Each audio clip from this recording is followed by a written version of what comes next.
मेला देव घर के नाही घूमे दे कोई फुटा तक के सकर देबो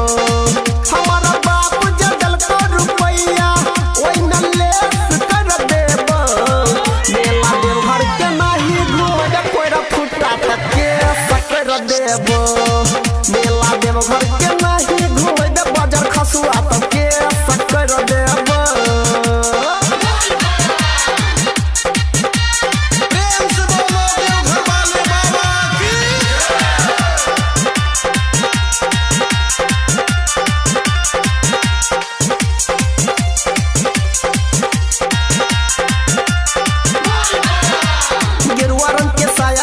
हमरा लस्सी आई दे जाई के बाजार से कावर किन के लाई दे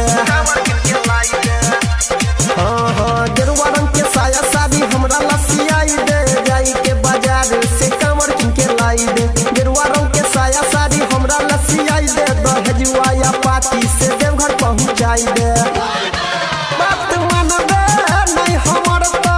कोट में पेश कर देबो बात मान दे नहीं हमर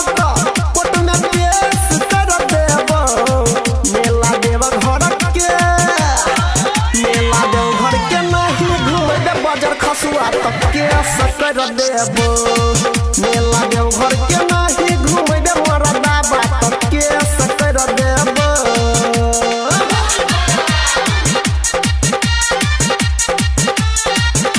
प्रेम से बोलो देव घर वाले बाबा की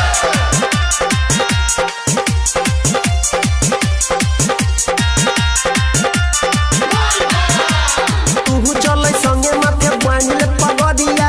कंधा पर कामर भले बोइन जो कावड़िया हे रोई तू चले संगे माथे बांधले पगड़िया कंधा पर कामर भले बोइन जो कावड़िया तू चले संगे माथे बांधले पगड़िया जल चढ़े बई होते बिनु सरिया भांग के गो लाठिया के मुड फरेस कर देबो भांग के गो लाठिया के मुड फरेस कर देबो मेला देव घर के नाही घूमे दे बाजार खसुआ तक के सकर देबो मेला देव घर के नाही घूमे दे कोई फुटा तक के सकर देबो